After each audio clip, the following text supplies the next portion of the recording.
question बाकी था X-rays का. Let's quickly just discuss that, and then we'll move on to the nucleus. Okay, the last chapter.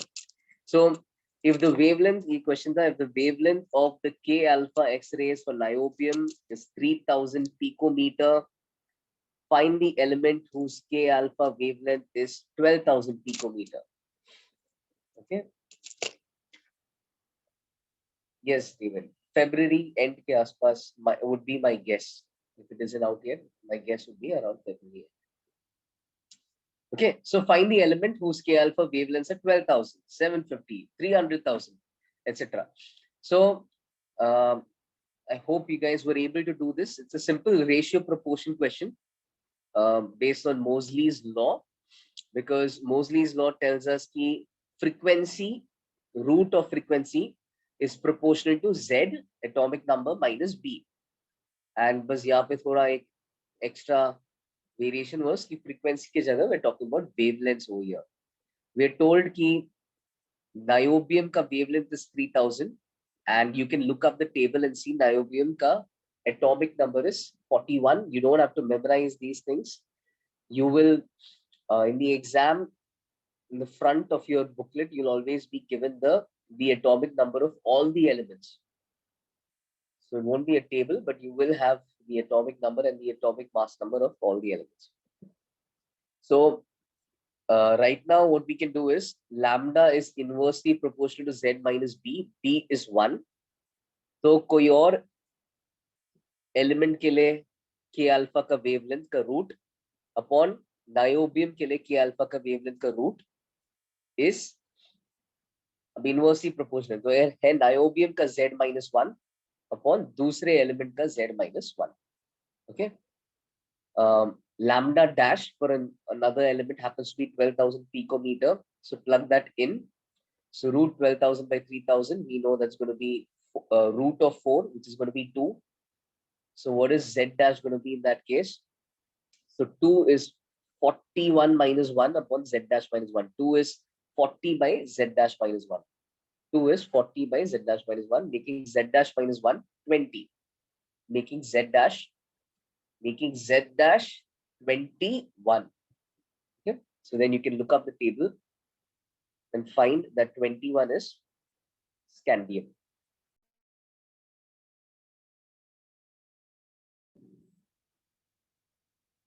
One second, I just gotta reconnect my audio. Okay. 21 is scandium, calcium के बाद था.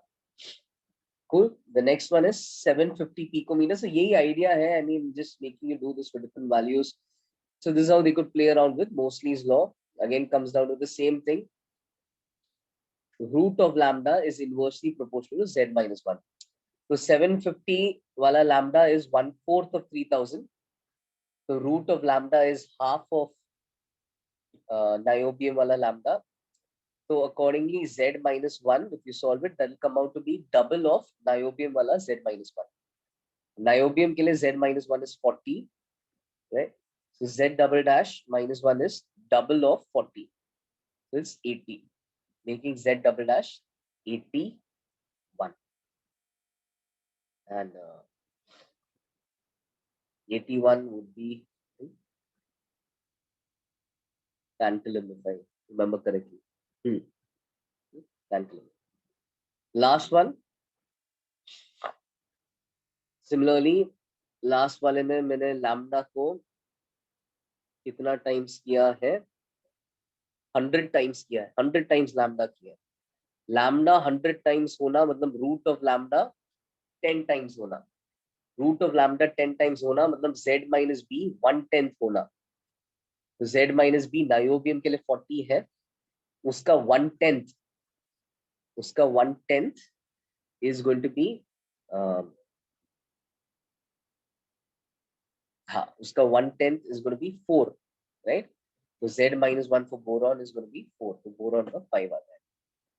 Got it? So just plug in lambda triple dash by lambda is 41 minus 1. Z triple dash minus 1. Solve for that. तो LHS 10 हो जाएगा. Z triple dash minus 1 हो जाएगा 41 minus 1, 40 by 10. And for Z triple dash becomes 40 by 10 plus 1. So that becomes 5. So that one is boron. Okay. Yeah. Can I write with darker ink? I mean, हाँ, इसके आगे अभी I'll use darker ink. I think ये yellow थोड़ा light हो गया. But I think if you can zoom in, which you can in the when you open the PDF, if you zoom in, you will be able to see it with more clarity. But yeah, I'll try avoiding yellow from next time. But idea आ गया, समझ में आया ये question?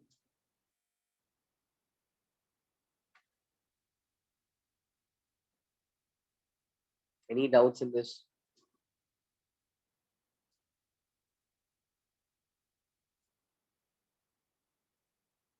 Okay, so we have seen a couple of variations on X-rays. Now we'll move on to the next chapter that's called as the nucleus. All right. So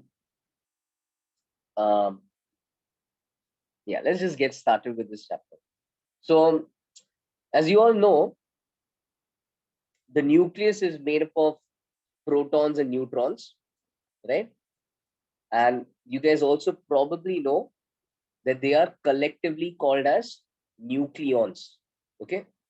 So protons and neutrons collectively are called as nucleons. The number of I hope you knew that.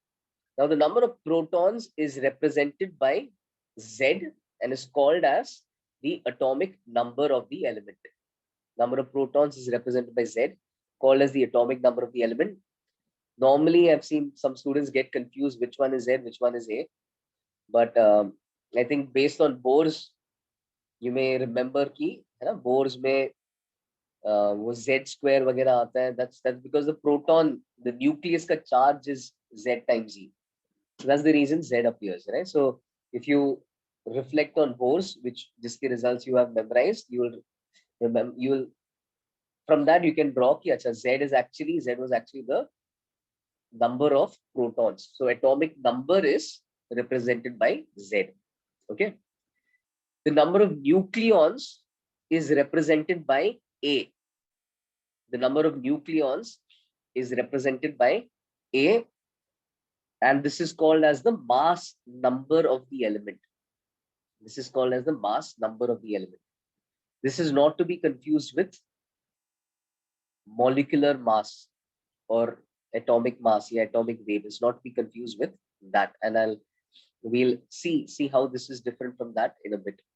But yeah, mass number is number of neutrons plus number of protons, number of nucleons, and this has to be an integer.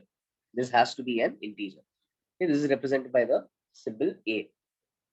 Okay, the number of neutrons is represented by N, and you can see your mass number is Z plus N.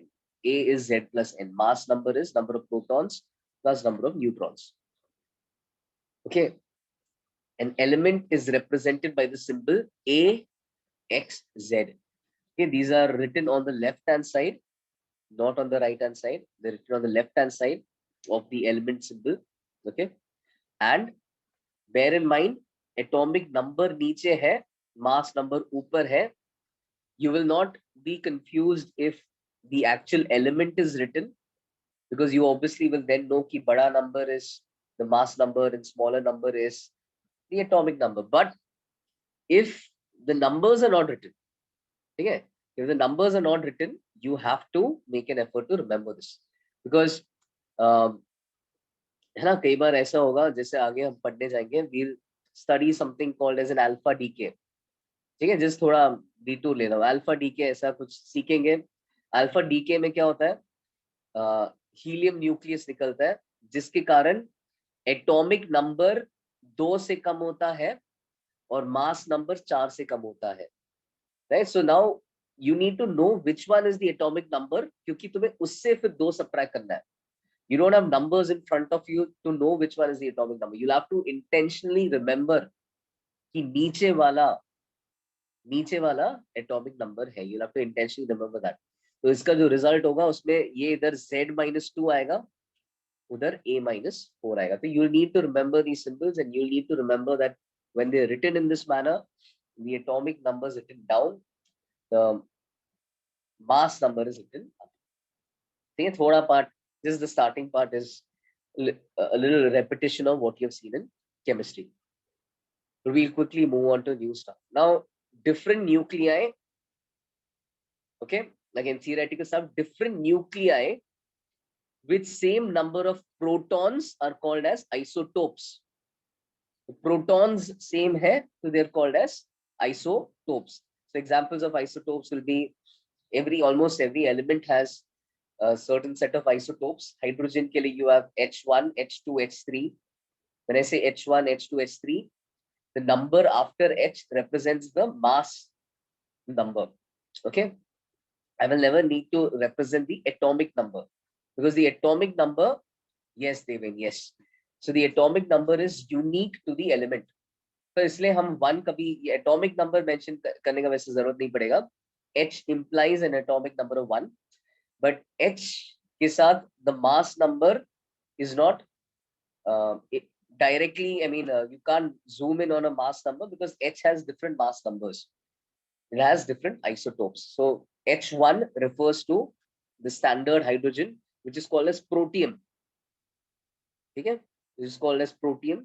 H2 is called as deuterium, and S3 is called as tritium, which I guess you're working with that in organic chemistry. Right? So thoda you're used to seeing that in organic chemistry. So these are isotopes. That almost every element has isotopes. Neutrons, same number of neutrons agar rahega, so they're called as isotones. Same number of neutrons are called as isotones. Okay, directly दिखता नहीं है, वो subtract करने पे दिखेगा. Subtract the same number of neutrons, तो A minus Z same होना चाहिए. ऊपर वाला नंबर और नीचे वाले नंबर के बीच में difference same होना चाहिए. तो we see that, I mean, there are many examples. I've just listed a few. Boron and carbon are isotones. 11 minus 5, 12 minus 6.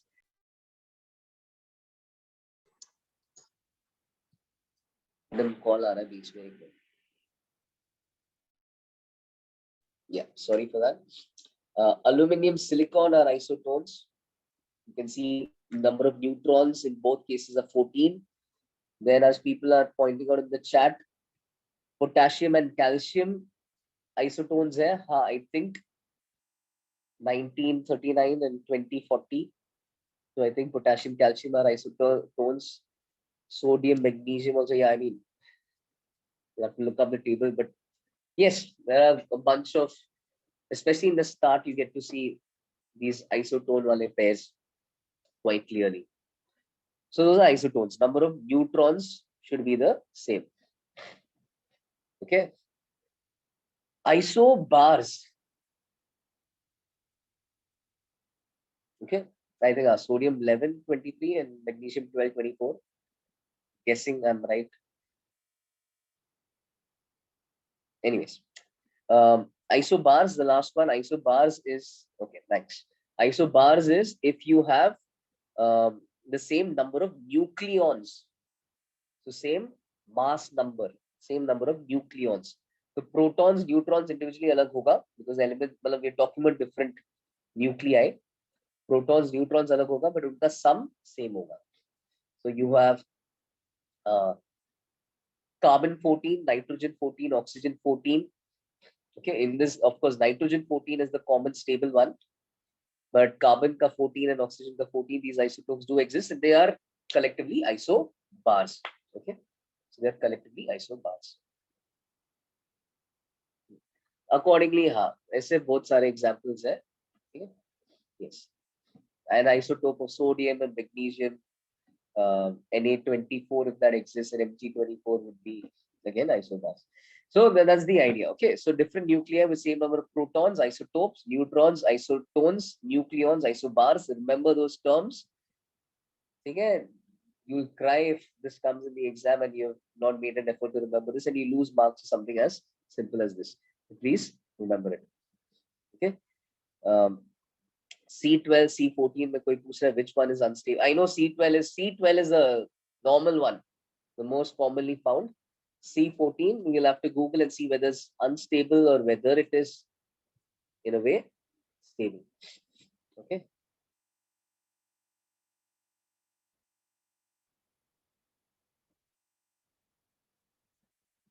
Any other doubt?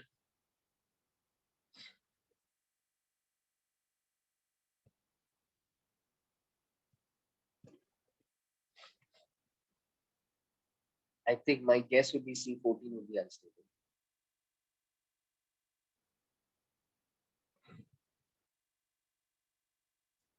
Very rare and cool. A collection of nuclei of the same species, a collection of nuclei of the same species, matlab same A, Z and N is called a nuclide. Okay, is called a nuclide. So a collection of nuclei of the same species is called a nuclide. So all the set of all protein nuclei is called as a nuclide.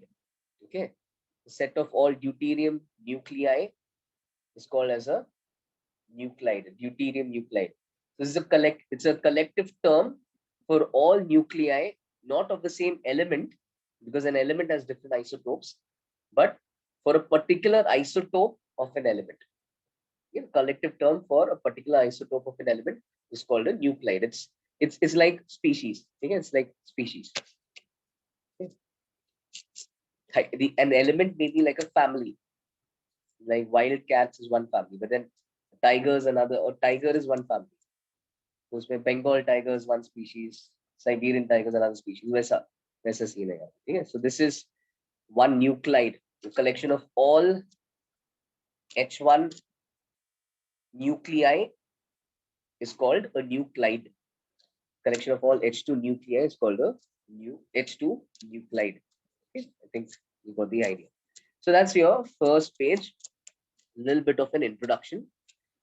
We'll now move to the second page. Okay. But as I go to this page, I first want to ask you guys, do you know what the 4 fundamental forces are? Have you learned about them? My voice is echoing. My voice is echoing. Is it?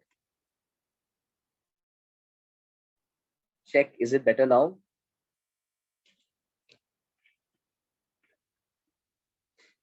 It's clear now? Okay, fine. Have you guys, have you guys learned about the 4 fundamental forces? Gravitational, electrostatic, strong nuclear, and weak forces. Okay, great. Okay. All right. So, सबको पता है, बढ़िया. So strong nuclear forces are forces which are short range. I'll just read out from my notes.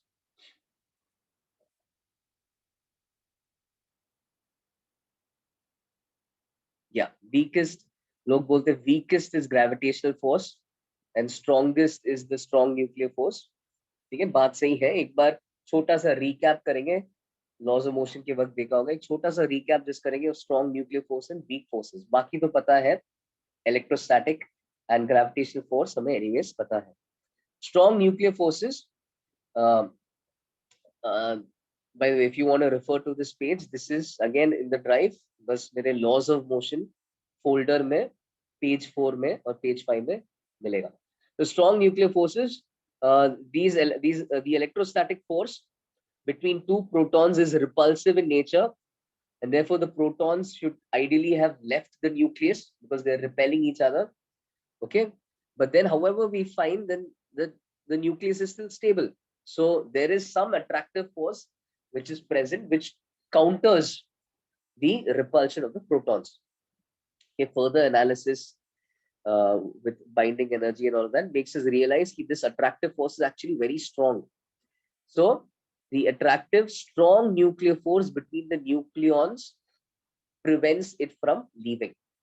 Okay, prevents the proton from leaving the nucleus. So these are some pointers about these strong nuclear forces. They're always attractive in nature. They do not depend on the charge. They have nothing to do with the charge of the subatomic particles. They don't, neutron and proton के charge से उसको कुछ connection नहीं है. They act between all nucleons alike. So proton, proton, proton, neutron, neutron, neutron, सबके बीच में they act. They are extremely short ranged. They are extremely short ranged. They are negligible outside the nucleus. The extremely short range, they are negligible outside the nucleus. In fact, their range is quite close to 10 to the power minus 15 meters, 1 Fermi meter. Okay, so we're going to see the size of a nucleus soon. Nucleus का size roughly 1.1 Fermi meter से 7 Fermi meter के बीच में lie करता है. Okay, and in this range, it is considered the strongest of all the forces. In this range, it is considered to be the strongest of all the forces. कोई बता रहा है कि so the nucleus also contains other particles than a neutron and a proton.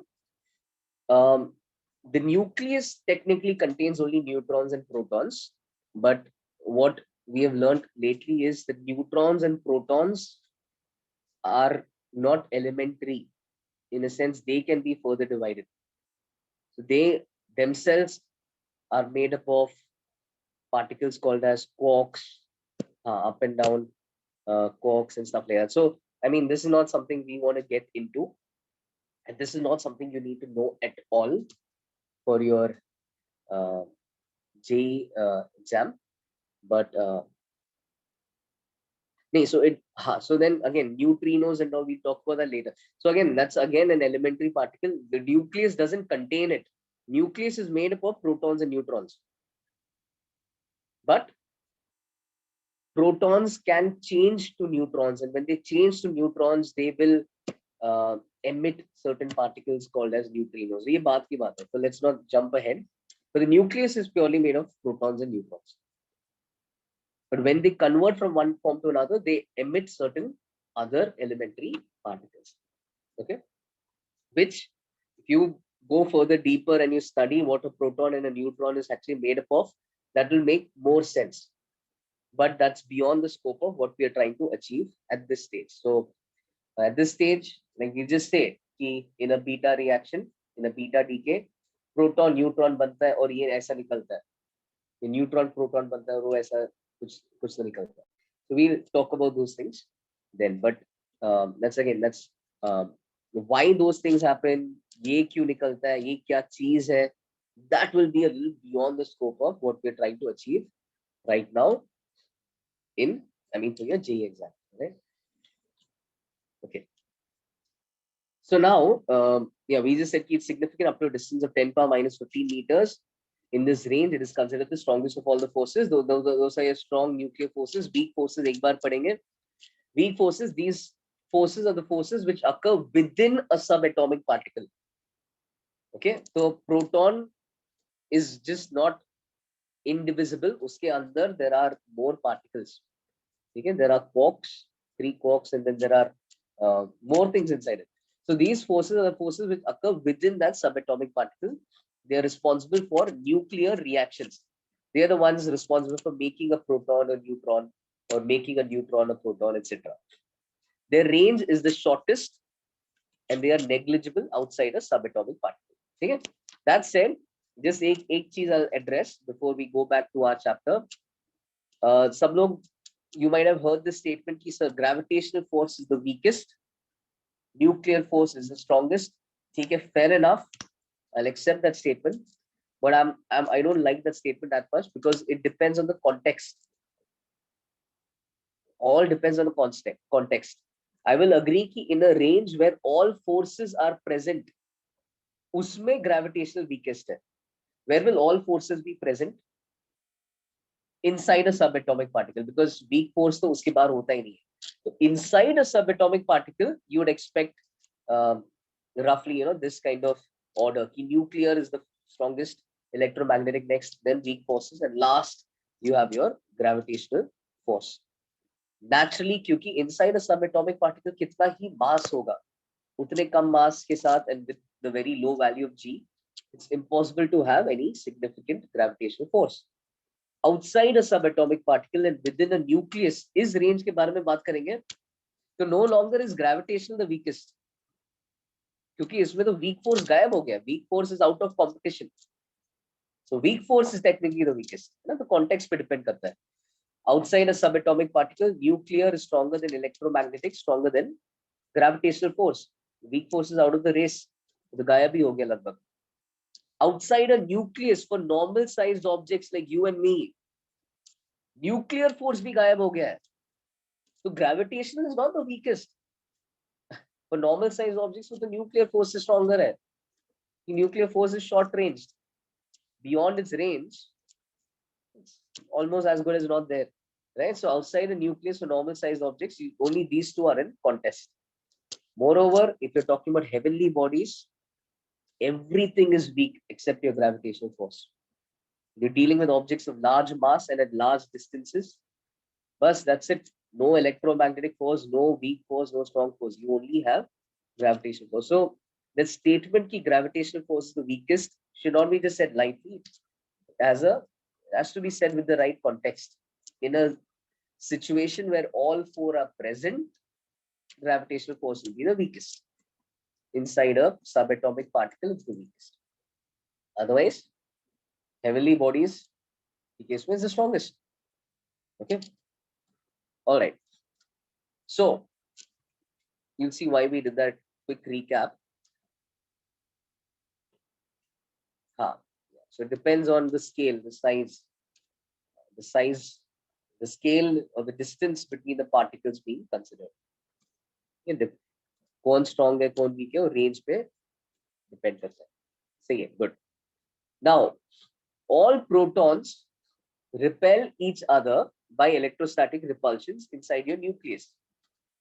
All nucleons, matlab proton and neutrons, all of them attract each other by strong nuclear forces. So obviously too many protons and the atom becomes unstable due to repulsions. Right? Protons are the problem creators, right? So ज़्यादा proton होगा तो they're just trying to fight and push each other apart. It will make the atom unstable due to repulsions. What may not seem very obvious at first to a layman, too many neutrons and again the atom becomes unstable. ये मतलब if you just think of everything as a particle, then you may feel कि अरे ये क्या अजीब सा चीज है, न्यूट्रॉन तो रिपेल एक दूसरे को रिपेल कर ही नहीं रहा है, ज्यादा न्यूट्रॉन होगा तो कुछ प्रॉब्लम नहीं है, right? So why too many neutrons and the atom becomes unstable? So to understand that, you'll have to realize that these are not simply particles. Okay, these are waves. These are condensed waves. Okay, and being waves, okay, being waves. Trying to answer this without complicating it too much. You guys know of Pauli's exclusion principle, right? Just like electrons have to obey Pauli's exclusion principle, which states that you cannot have more than 2 electrons occupying a particular quantum state. 2 are allowed of opposite spins, but then uske baad तीसरा नहीं आ सकता. The next one has to go to the next energy level, the next orbital, next quantum state. So just like electrons surrounding a nucleus had to occupy different quantum levels, different quantum states, different energy levels. वैसा ही same story for a nucleus. Nucleus, the neutrons are also waves, protons are also waves. So when you start filling them in a nucleus, they can't all occupy ground zero, the lowest energy level. Only 2 can occupy. Okay, only 2 can occupy. So only 2 neutrons can occupy the lowest energy level. Next 2 will have to go to a higher energy level. Next 2 will have to go to a higher energy level. Some energy levels may be degenerate, we don't know. Okay, maybe some multiple energy levels are of the same energy. But as you keep filling, it will keep having to go to higher and higher energy levels.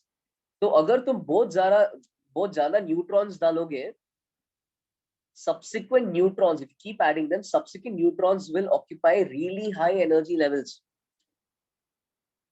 which is very unstable. Okay? Higher the energy, more the instability. Okay? It will more its drive to go to a more stable configuration. So if you have again too many neutrons as well, it may not seem if you just visualize particles who are exerting forces on each other, but with a little bit of understanding of quantum mechanics and Pauli's exclusion principle, you can say that too many neutrons in the atoms will become unstable because only 2 neutrons with opposite spins can occupy one quantum state. Subsequent neutrons will occupy higher quantum states, increasing the energy and instability of the nucleus. Okay, so all radioactive isotopes,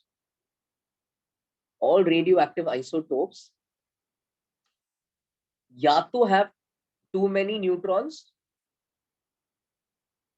then required, or too many protons then required.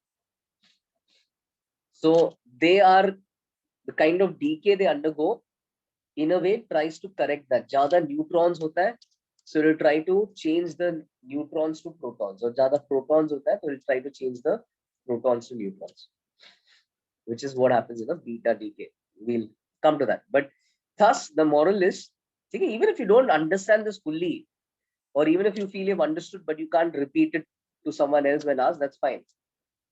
Just understand कि ज्यादा neutron भी preferable नहीं है, ठीक है, ज्यादा neutron भी preferable नहीं है.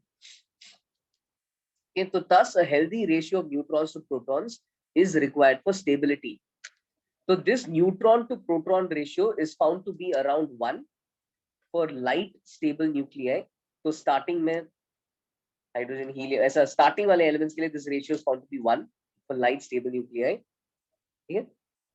And which you might have seen, right? Starting में most of these elements का mass number comes out to be almost double or close to double of the atomic number. Starting में you have seen that carbon C612, right? Oxygen 816, nitrogen 714, magnesium 1224, calcium 2040.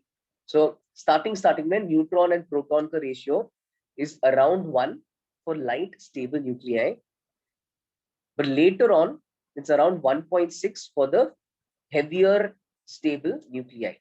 Heavier as you go down the periodic table, working with lead, working with gold, you're working with those nuclei, you'll find neutrons are more, and that ratio tends to almost like 1.6. So why is that happening? An explanation for that is,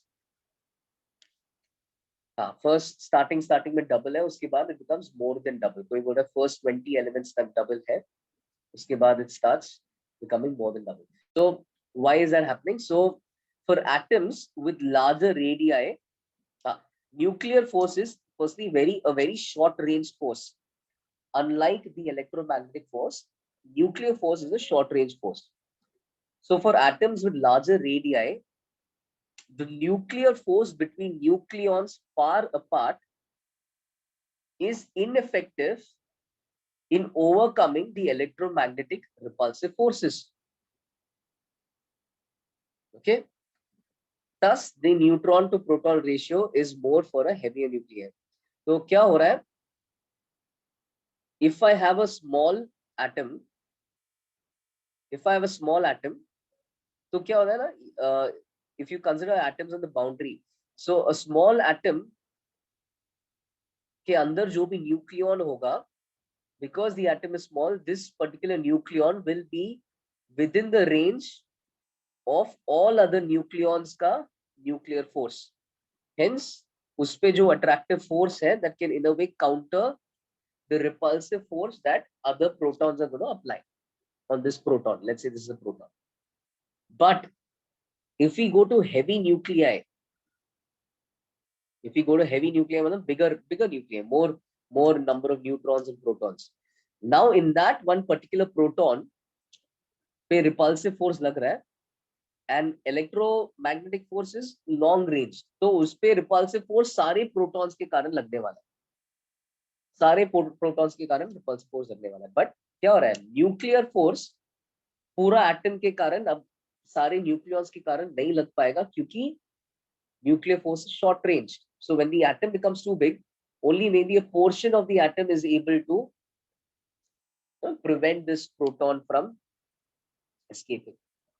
So in that situation, what is going to happen is, यहाँ पे the repulsions are more than stronger than the attractions, because it's being repelled by the entire atom के protons, but is not being attracted by the entire atom के nucleons. So now the logical thing to do for stability would be to reduce the repulsions. Repulsion कम करने के लिए protons को कम होना पड़ेगा, which is why for bigger nuclei you'll find fewer protons, relatively fewer protons than you find in smaller nuclei. मतलब वो ratio proton to neutron का ratio will become smaller. मैं न्यूक्लियस का रेडिया की बात कर रहा हूँ, एटम का रेडिया की बात कर ही नहीं रहा हूँ. ये एटम, ये न्यूक्लियस का डायग्राम है. I am not talking about the atoms radii. So for atoms with larger, so you're saying I should change this to nuclei with, so for yeah,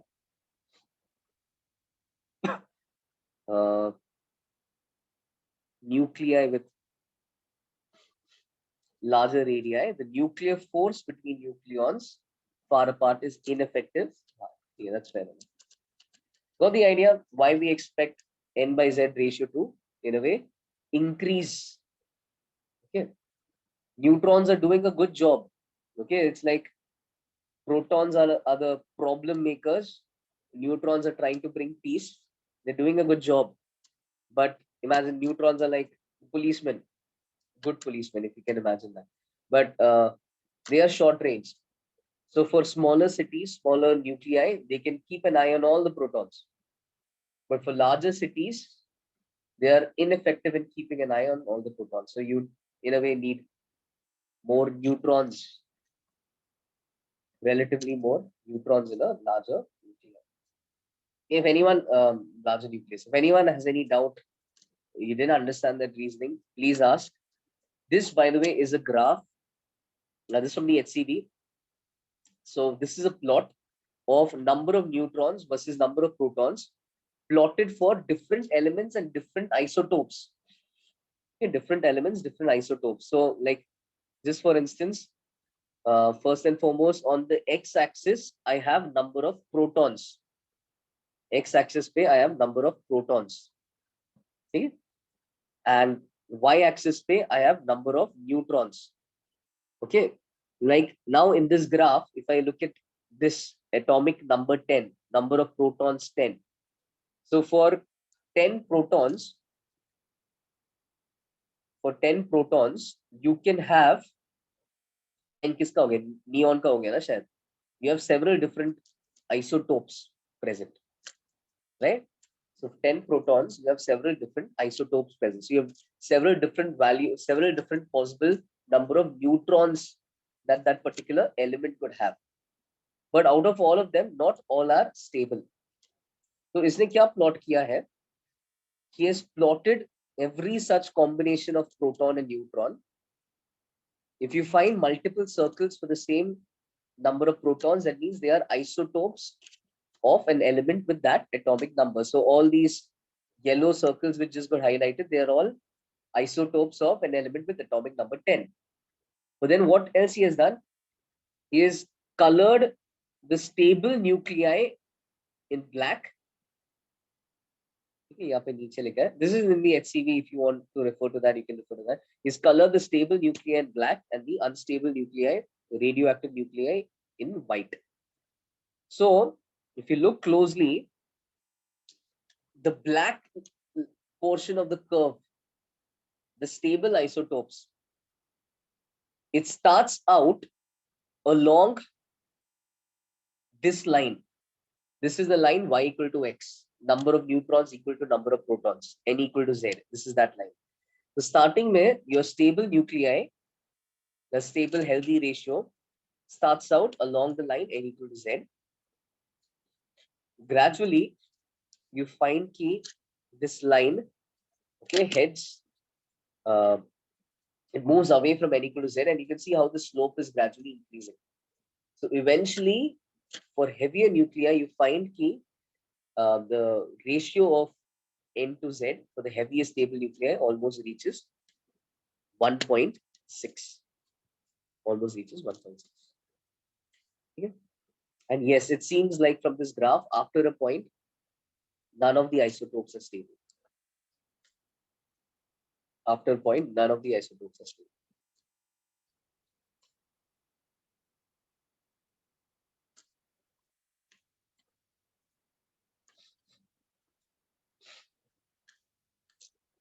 Cool.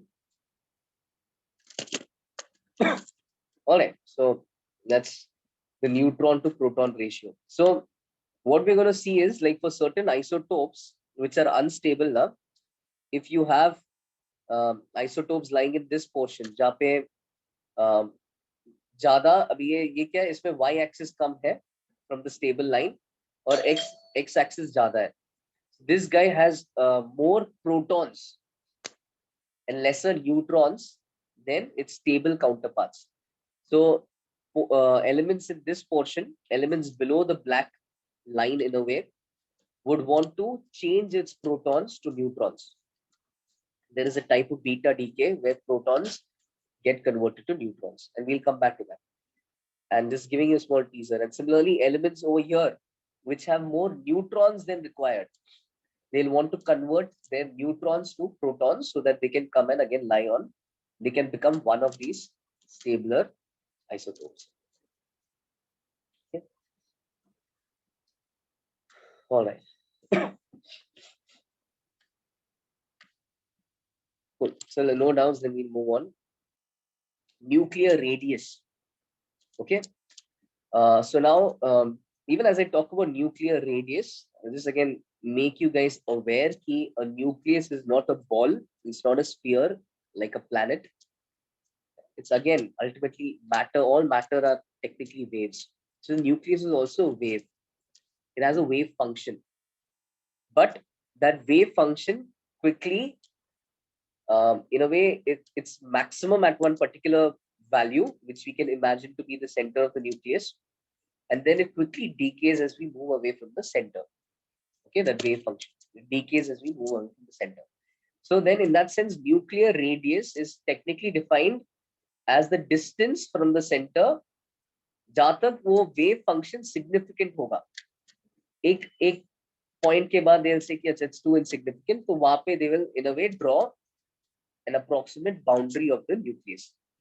Okay, that's how it works. So it's just, you don't need to use that.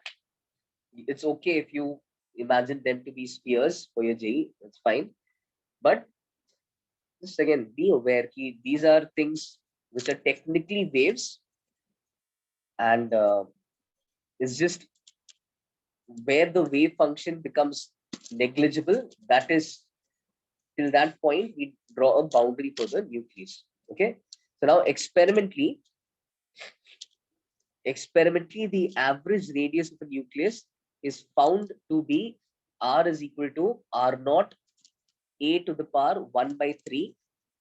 Okay, where r naught is, so I've taken this from the HCV, which says 1.1 Fermi meters. One of you is telling me r naught in the NCRT is 1.2 Fermi meters. So let me do a quick check. Okay, I'll just check that and come back.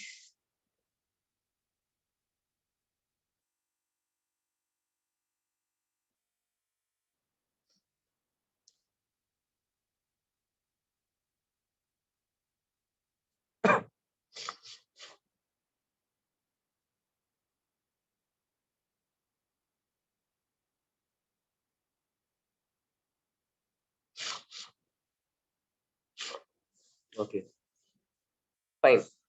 NCRT बोल रहा है 1.2, वही लेना पड़ेगा. ठीक है.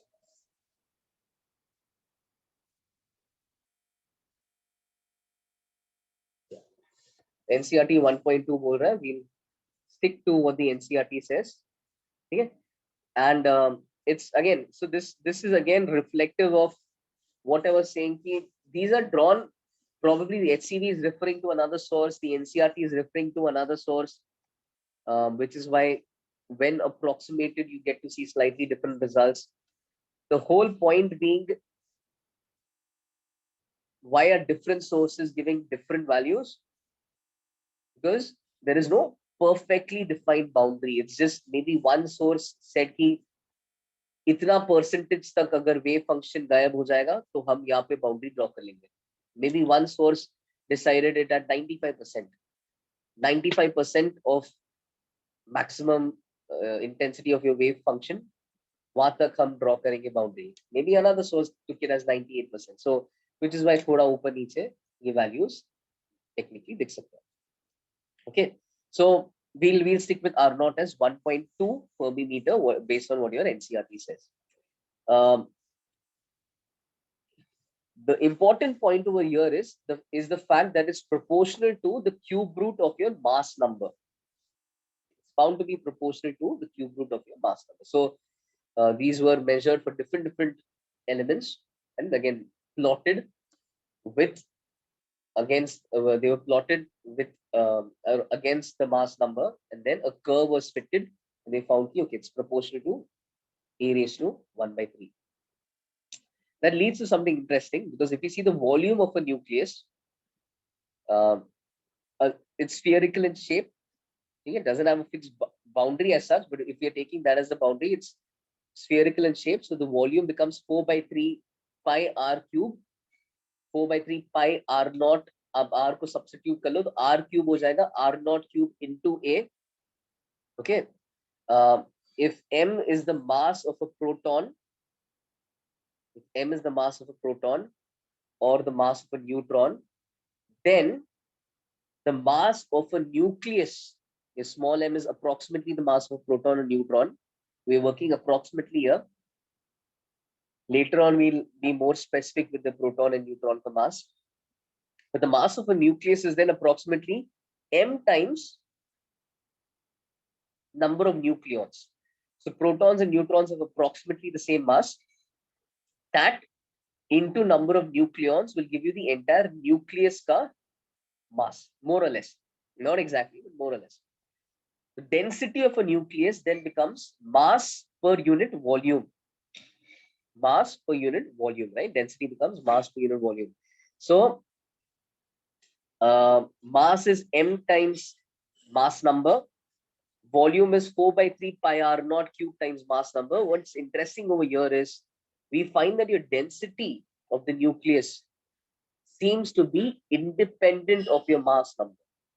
Okay, that's one interesting thing. So यहाँ पे ultimately याद क्या करना है, मैंने box किया है. तो ऊपर वाला radius वाला एक याद कर लो, nuclear radius 1 r is 1.2 fermimeters into a to the power 1/3. और दूसरा density of a nucleus is independent of your mass number. तो अगर mass number बढ़ गया, accordingly proportionate to the mass number, तुम्हारा mass बढ़ेगा nucleus का, but volume भी वैसे ही बढ़ेगा.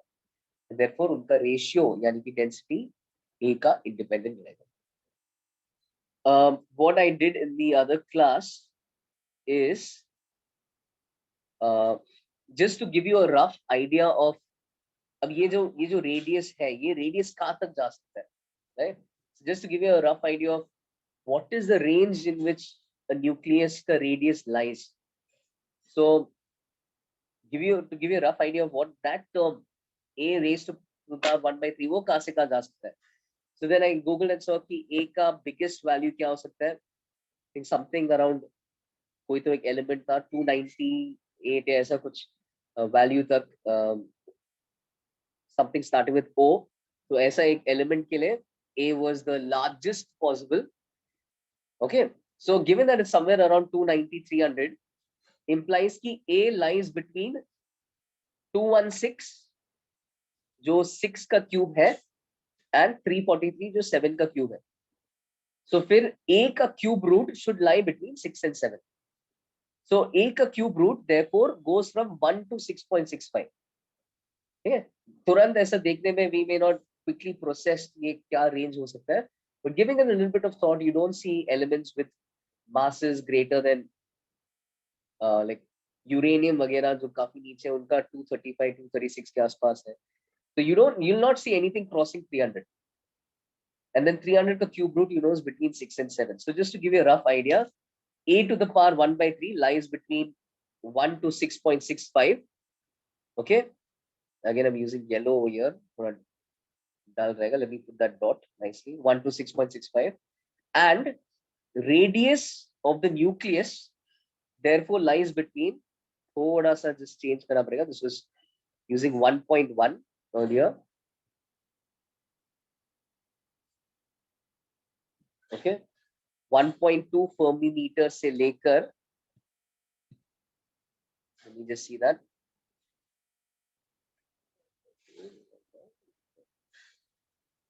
roughly हाँ ठीक है, so this is coming out to be roughly 7.96, roughly roughly 7.96 max. Mar ke are 8 Fermi meters. Okay? So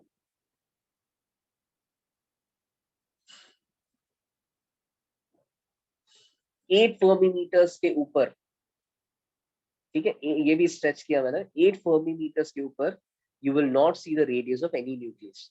इसका पॉइंट क्या है ये भी मैंने थोड़ा राउंड अप किया है, ठीक है. I am sure this also is rounded up itself, and because somebody else was saying 1.1, फिर यहाँ पे भी 7.96 को राउंड अप किया. तो you're not going to find anyone's radius, and this is also for a crazy heavy element जो normally हम दिखेंगे नहीं. तो 8 Fermi meter या उसके ऊपर कोई भी वैल्यू दिखेगा नहीं. Why am I saying this? If you get a question in the exam where they're asking radii of some particular nucleus, और बिना ज्यादा सोच के वो टीचर ने डाला है as the options 4 Fermi meters, 8 Fermi meters, 12 Fermi meters, 16 Fermi meters, तो बिना सोच के बिना सॉल्व करके तुम 4 Fermi meters उठा सकते हो. ठीक है, it's impossible that it's going to, it's not even going to be 8. I've rounded up. It's not even going to be 8.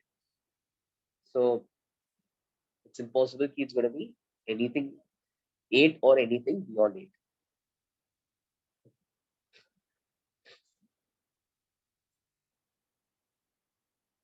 Okay. That said, if a question is asked on this in the exam, they'll keep it very close to. Can I mention what in the notes? What do you want me to mention?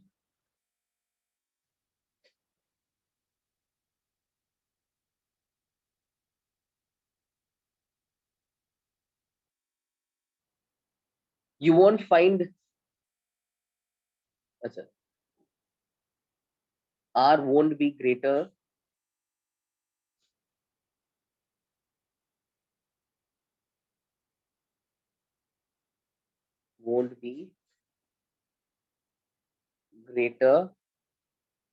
than 8 Fermi meters.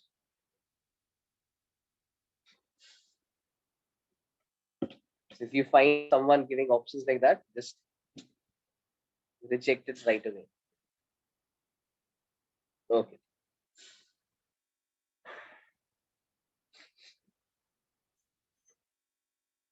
All right.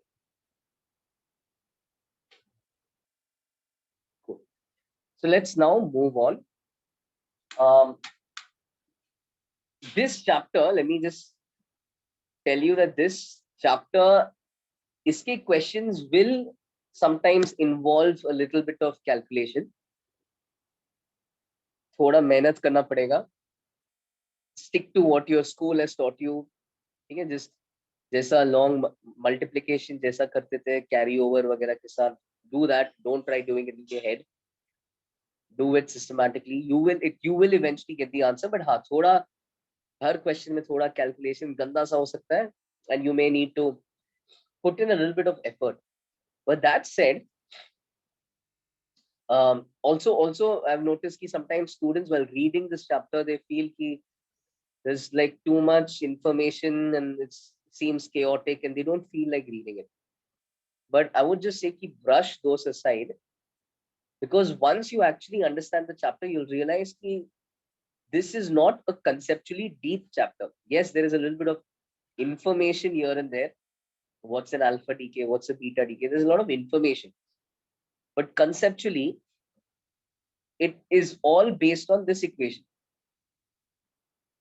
It's all based on Einstein's this equation from relativity, that energy is, or mass is equivalent to energy.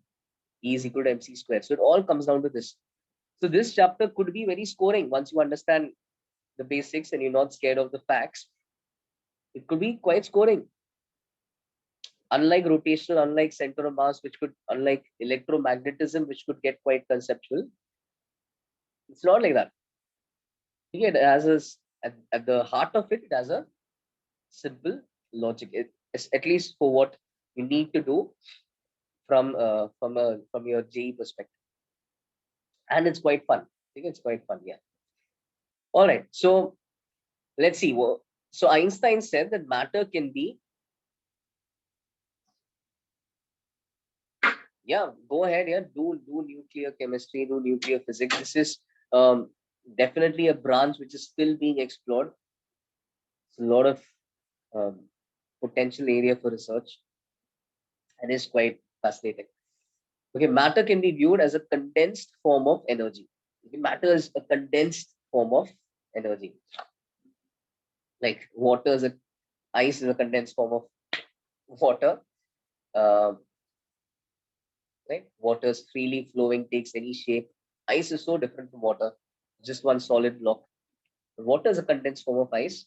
Similarly, energy free to flow, but energy in a condensed form is basically matter. Okay, yeah, energy can manifest itself as in that sense matter.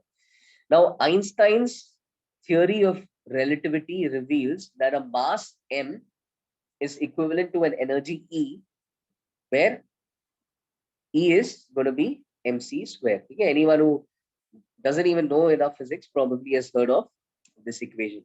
E is mc square. All right. Mass of a proton, neutron, electron. I'm mentioning it over here. You don't need to remember it. This will all be given to you. But this is what their masses look like in kgs. So mass of a proton, I'll be representing by the symbol MP, is 1.672631 into 10 to the power minus 1 kg. Okay. Mass for neutron is slightly more. So 1.6749286 into 10 to the power minus 27 kg. Mass of an electron is of the order of 10 power minus 31 kg. It's 9.109, so on and so forth. 10 power minus 31 kg. Now, neutron का मास एक तो देख लो थोड़ा सा ज्यादा है proton के मास से एंड you may notice कि I am being specific over here, right? I am being specific. I'm not saying हाँ ये दोनों 1.67 है. I'm being specific because these differences are going to matter. These differences, when multiplied by c square, result in a large energy difference. Okay, that too coming from just one proton or one neutron. So these differences matter. Okay, these differences matter. So this is the full mass of a proton, full mass of a neutron. Okay? Even if you round this down, we will never round it down to 1.67. At least फर्क कहाँ पे 2649 वहाँ पे फर्क आता है तो we may round it up till 2649. You'll get a hang of this, like fourth decimal तक you'll get a hang of this as we solve questions.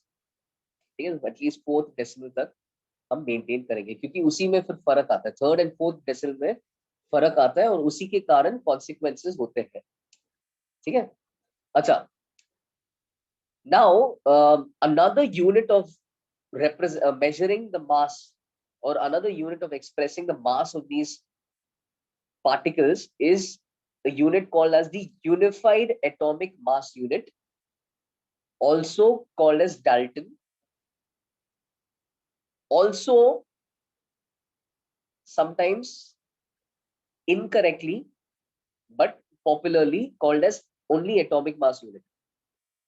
तो यूनिफाइड एटॉमिक मास यूनिट का एक्चुअली सिंबल है U, Dalton का symbol है DA. They all mean the same thing. AMU technically does not mean the same thing, but so many people are used to I'll tell you what AMU technically meant, but nowadays people use AMU to refer to this thing. They use atomic mass to refer to unified atomic mass. So in that sense, if you see some mass given in AMU, it would most likely mean the same thing. इसका एक बार definition देख लो. तो इसका definition is, it is 1/12 of the mass of a neutral carbon atom in its lowest energy state, which contains 6 protons, 6 neutrons, and 6 electrons. Basically, अपना C12 वाला carbon atom. ठीक है. तो this definition, Aditya, just hold on, I'll come to that. ठीक है. एक बार ये पूरा सुन लो. हाँ, तो ये जो डेफिनेशन ये एक्चुअली वैसे केमिस्ट्री में हमने एटॉमिक मास यूनिट के नाम से सुना होगा. The technical name is unified atomic mass unit, क्योंकि atomic mass unit was the previous name, atomic mass unit, was the previous name for the same thing when oxygen was being used. So earlier oxygen was being used, then for some reason they switched to carbon. So when this definition is for carbon, the technical name is unified atomic mass unit and the technical symbol is U. Okay, but that's all fine. A lot of people use the name only atomic mass unit. A lot of people use the symbol AMU, and again, it's fine. They more or less are going to mean the same thing. No, nobody is going to refer to oxygen anymore. Carbon को हमने standard लिया है, carbon का मास का 1/12 को हमने 1 U define किया है, 1 unified atomic mass unit define किया है. अच्छा, कमिंग बैक टू दिस, कोई पूछ रहा था relativity, what did I mean by that. So ये आइंस्टाइन का ये equation, as we will see, basically his point was कि mass is a condensed form of energy. So mass is equivalent to a specific amount of energy. So mass m is equivalent to energy E, जिसका value है m times c square. Okay, m times c square. This is not to be confused with the kinetic energy. Yeah, some people are confusing this with other. This is not something you see. This is not your kinetic energy. This is not to be confused with your kinetic energy. This is not to be confused with anything else. This is called as rest mass energy. This will manifest itself when you see mass change. Like I'm going to show you a glimpse over here. Okay, यहाँ पे देखो, 1 U का value है 1.660540 into 10 power minus 27 kg. Look at what is weird about this value. ये क्या है definition? 1/12 of 1/12 times the mass of a neutral carbon atom. Yes, Ayush, yes. Every real body in the universe possesses this type of energy. Every real body is made up of atoms, so they all will possess this energy. No, atomic level वाला चीज है. Okay. हाँ, अभी ये देखो, ये ध्यान से देखो, 1 U का definition is 1/12 of the mass of a carbon atom. Carbon atom में क्या है? 6 proton, 6 neutron, 6 electron. So 1 U should be 1/12 of the mass of all 3 of these, all 18 of these. अब एक, for a moment, let's even keep the electrons aside. 6 electron को side में रख लो. मान लो है ना, इलेक्ट्रॉन्स आर लाइट, तो उसका मास उतना सिग्निफिकेंट मान लो नहीं है, तो उसको साइड में रख लिया. Shouldn't 1 U be at least 1/12 of the mass of 6 protons and 6 neutrons, if not more, because electrons को मैं इग्नोर कर रहा हूं. If not more, at least 6 proton और 6 न्यूट्रॉन का मास का 1/12 के बराबर होना चाहिए. मानते हो? अच्छा, 6 प्रोटॉन और 6 न्यूट्रॉन का मास का 1/12 मतलब average of the mass of 1 proton and 1 neutron, right? Is this what we are expecting? At least 1 U का value should be average of the mass of 1 proton and 1 neutron. Do you agree? Is everyone following? So 1 U should be at least average of the mass of 1 proton and 1 neutron. The big problem over here is, look at this. 1 U is not even the mass of a proton nor the mass of a neutron. इसका consequence समझ में आ रहा है? 1 U एक proton के भी मास से कम है, मतलब 12 times U 12 प्रोटॉन के मास से कम होगा. 12 प्रोटॉन 6 प्रोटॉन और 6 न्यूट्रॉन के मास से कम होगा, बिकॉज न्यूट्रॉन और स्लाइटली हेवियर होता है. और फिर वो खुद 6 प्रोटॉन 6 न्यूट्रॉन और 6 इलेक्ट्रॉन के मास से कम होगा. So what is weird over here? 12 times U, यानी कि न्यूट्रल कार्बन एटम का मास 6 प्रोटॉन 6 न्यूट्रॉन और 6 इलेक्ट्रॉन के मास से कम है. Did you get that? A neutral carbon atom is made up of 6 protons, made up of 6 neutrons, made up of 6 electrons. But if you multiply this with 6, this with 6, this with 6, you add all of them up and you divide by 12, you are going to get a number bigger than this. 1.6 लगभग इसका average से थोड़ा बड़ा होना चाहिए था. You're going to get a number bigger than 1.67. We are getting 1.66. क्या मतलब है इसका? न्यूट्रल कार्बन एटम का मास 6 प्रोटॉन, 6 न्यूट्रॉन और 6 इलेक्ट्रॉन के मास से कम है. Why is this happening? So this is the explanation. Okay, we are seeing a change in mass.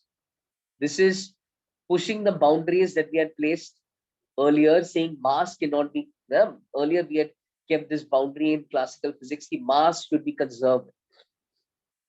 In reality, mass need not be conserved because mass में discrepancies दिख सकता है. Mass can change, and that change in mass can manifest itself as an equivalent amount of energy. Okay, the change in mass can manifest itself as an equivalent amount of energy. So mass can be created or destroyed. अगर mass कम करोगे, system का energy liberate होगा. अगर energy दोगे system को, तो उसका mass बढ़ेगा. ठीक है, energy दोगे, उसका mass बढ़ सकता है. So that's the idea. तो यहाँ पे हो क्या रहा है? Notice, I'm saying, notice that this is lesser than the mass of a proton or a neutron. The reason for this is a carbon nucleus is more stable than a collection of separated protons and neutrons. Electron को तो side में रखो. Protons and neutrons, separate protons and neutrons से भी carbon nucleus ज़्यादा stable है. ज़्यादा stable का मतलब क्या होता है? Basics of organic chemistry. When something is more stable, it is less energetic. Right? When something is more stable, it's less energetic. When something moves to a more stable configuration, it releases energy. यहाँ पे what is happening? As your carbon nucleus, as your protons and your neutrons come together, forming a carbon nucleus, they're going to a more stable configuration. As they go to a more stable configuration, they're going to give out energy. They're going to give out energy by reducing their mass. They're going to give out energy by reducing their mass. This is what is going to happen. Okay? Carbon nucleus का mass 6 neutron 6 proton 6 electron से ज्यादा है. इससे कम है. क्यों? When you put those neutrons and protons together, they attract each other. As they attract each other, as they attract each other, the energy of the system decreases. Okay? When two things pulling each other come closer, energy decreases. Positive charge, negative charge pulling each other come closer, energy becomes more negative, energy decreases. यहाँ पे what's happening? They are as they come closer, the overall energy of the system is decreasing. So there is a drive for them to come closer. And as the energy decreases, what happens is mass decreases. Mass decreases and energy is liberated. Okay? तो ये जितना difference है ना, जितना difference है carbon atom का मास अपने constituent से, कॉन्स्टिट्यूएंट मतलब 6 proton 6 neutron 6 electron individually, carbon atom का मास उनसे जितना कम है, मान लो डेल्टा एम कम है, तो when the carbon atom is formed from these constituents, वो डेल्टा एम मास कम हो रहा है ना, गायब हो रहा है. वो जितना मास गायब हो रहा है उतना मास एनर्जी में कन्वर्ट होके लिबरेट होगा. So when the carbon atom is going to be formed, energy is going to be liberated. And to break it, vice versa. उतना delta M C square energy तुम्हें देना पड़ेगा carbon atom को, तब वो जाके ऐसा फूटेगा. तब जाके जो कार्बन एटम का मास कम था, वो फिर प्रोटॉन्स न्यूट्रॉन्स और इलेक्ट्रॉन्स के एक्स्ट्रा मास में चला जाएगा. And that's the amount of energy you need to give to break the carbon atom. We'll see this in more detail, but you guys just got an idea. Yes. So while forming C, koi puch raha hai, I'm clarifying for them again. While forming C, the electron, neutron, and proton have now, in a way, lost their masses, have reduced a little bit of their mass.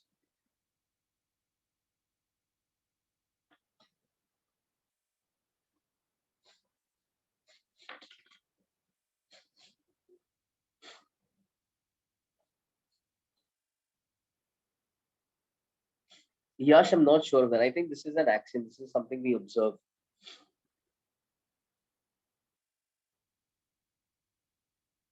Just like you don't derive Newton's law of gravitation, right? I mean, this is something observed. I'm sure this people are still trying to find the answers behind all of this. But as far as my knowledge goes, I think this is a law. So these discrepancies in mass were measured, and the corresponding changes in energy. I think this is a law. I'm not sure. I'll have to see if he has actually derived it or not. All right. So now, having seen that unit U, we are going to see in this chapter, masses are going to be given in terms of U more often than in terms of kilograms. Okay, so get used to these units.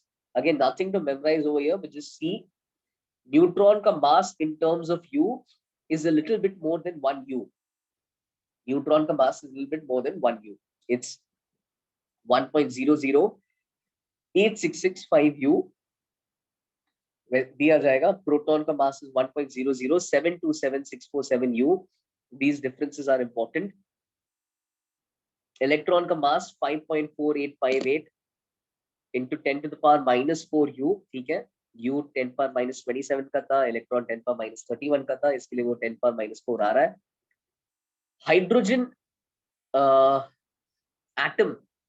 atom का mass is 1.007825047. Hydrogen atom का mass is 1.007825047. Okay. Now these masses के corresponding energy कितना होगा? Okay, so what is the corresponding rest mass energy? So the rest mass energy of a neutron.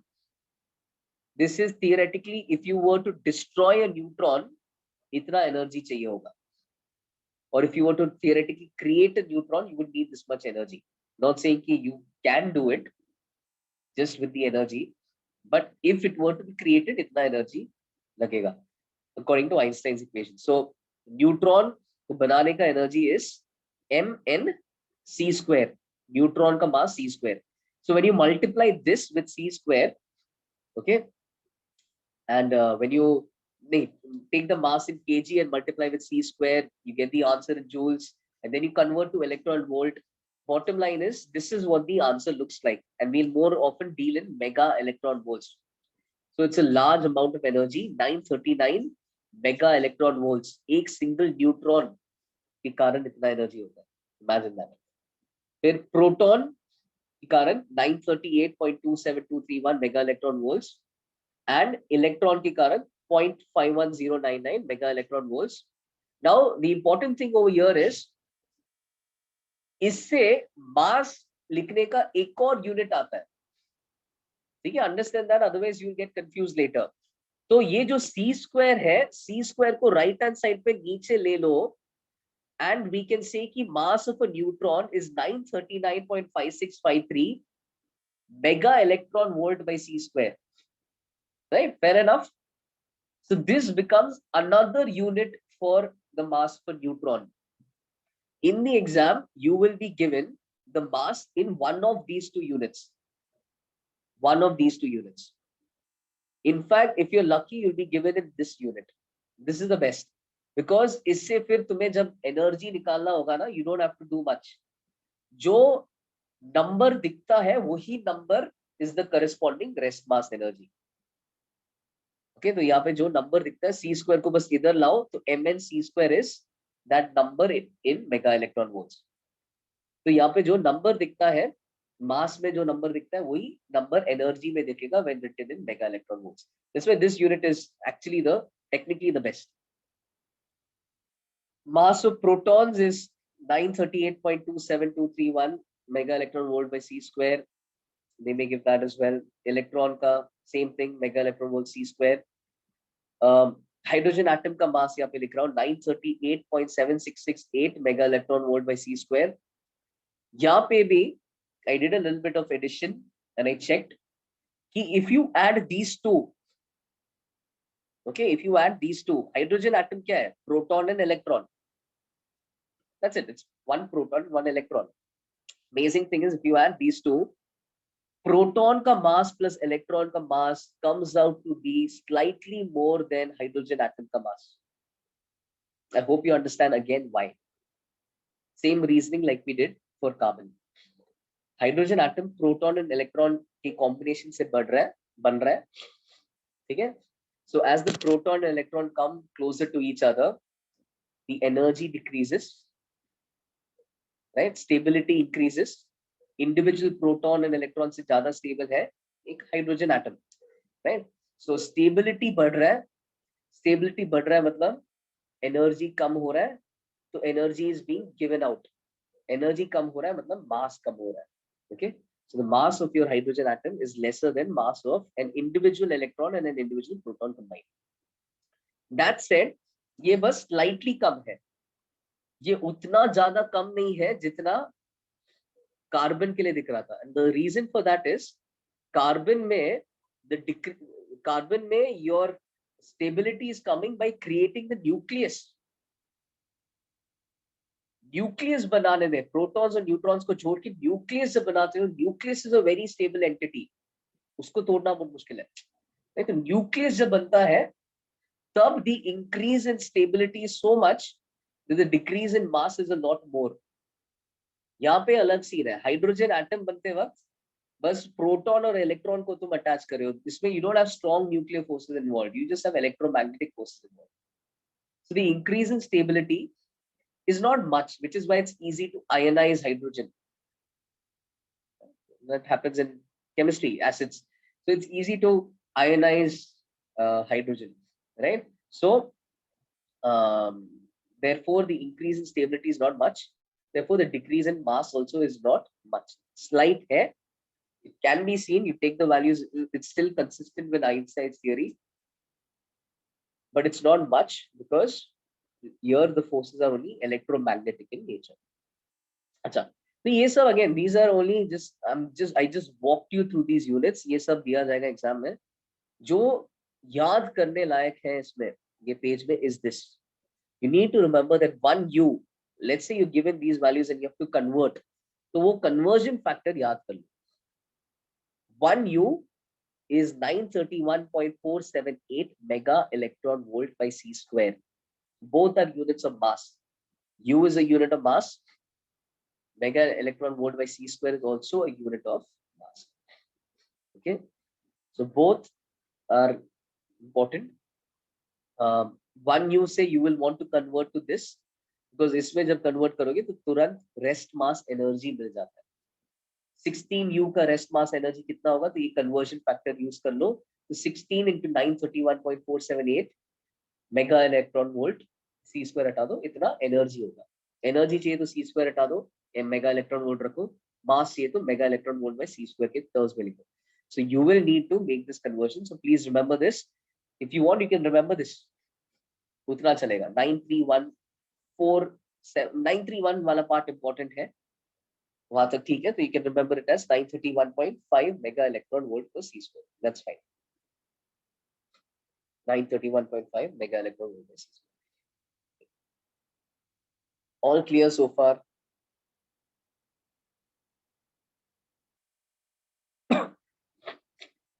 All right. I want to clarify again, just even before we proceed, let's wrap our head around this idea कि mass कैसे एक atom में mass कम होता है then individual constituents का mass. कम mass मतलब कम energy मतलब greater stability. Okay, then for sure an atom is more stable than individual components. I'm going to take the example of oxygen O16 to clarify certain misconceptions some of us may have. Okay, the first thing is molar weight of oxygen 16, molar weight of O16 is not 16 grams per mole. Molar weight क्या होता है? Weight of 1 mole, right? Weight of 1 mole.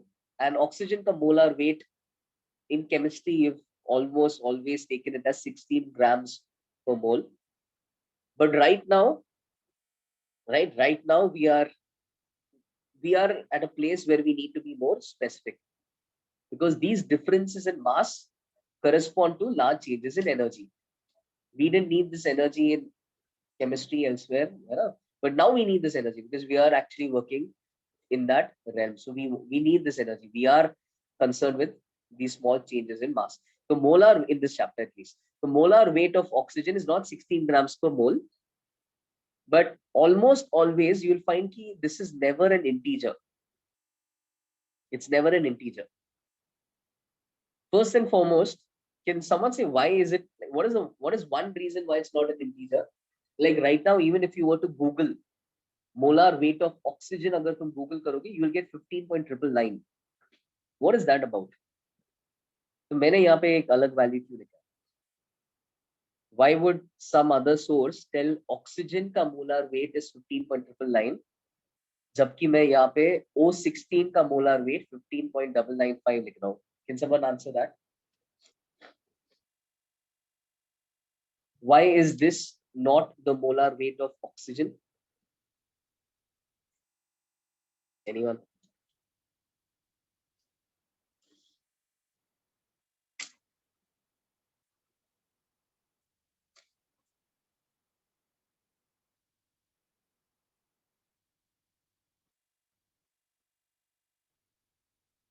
Anyone?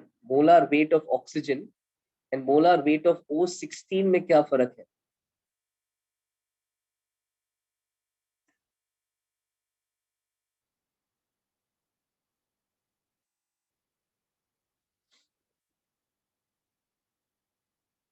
नहीं? Okay. So the answer is, यार, molar weight नहीं oxygen atom का ही बात कर रहा हूं. I'm not talking about O2. I'm not talking about O2. So molar weight of oxygen atom, okay? Unbonded oxygen atom, molar weight of that, that is, when I last checked, I think 15.999 grams per mole. The reason that is different from O16 is because this will be the weighted average of all isotopes. This is not of O16. This is technically the weighted average of all isotopes. So based on how available a particular isotope is, weighted average of all isotopes. Weighted मतलब जितना है ना, जितना percentage availability एक particular isotope का है, उसको उतना एवरेज लेते वक्त उसका वेटेज उतना ज्यादा हो. इट्स लाइक सेंटर ऑफ मास में जो तुम देखते हो ना, जिस एक्स कोऑर्डिनेट पे ज्यादा मास है, वो X coordinate, when you taking the average of all X coordinates to find the location of the centre of mass, it's a weighted average, because जिस एक्स कोऑर्डिनेट पे ज्यादा मास है, वो X coordinate contributes more to the location of the final center mass. वैसा ही है, the weighted average of all isotopes. So पहले तो first and foremost, I just want you guys to be very clear of this, क्योंकि those who are not clear ना, वो बेकार में कुछ भी चीज को round off करते हैं. तो 15.999 for 15.999 grams per mole is the molar weight of oxygen atom. That is not the molar weight of O16, because 15.999 oxygen के जो भी आइसोटोप्स है, उन सभी का वेटेड एवरेज है. तो O15, O14, O17, O18 सभी का based on their availability weighted average जब लोगे तो ये एक पर्टिकुलर नंबर आता है. So that's why that number is firstly going to be different from molar weight of O16. That said, एक पर्टिकुलर नहीं, यस, hold on. ये वाला molar weight of the atom, oxygen atom, is an average of the molar weight of each individual isotope. The first step. That will be different from the molar weight of each individual isotope. Now, if I zoom in on one isotope, let's say I'm zooming in on O16. O16 का molar weight ये भी 16 grams नहीं है.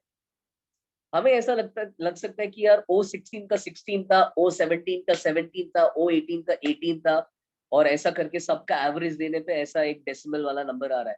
That's not true. O16 itself का molar weight is not 16 grams per mole.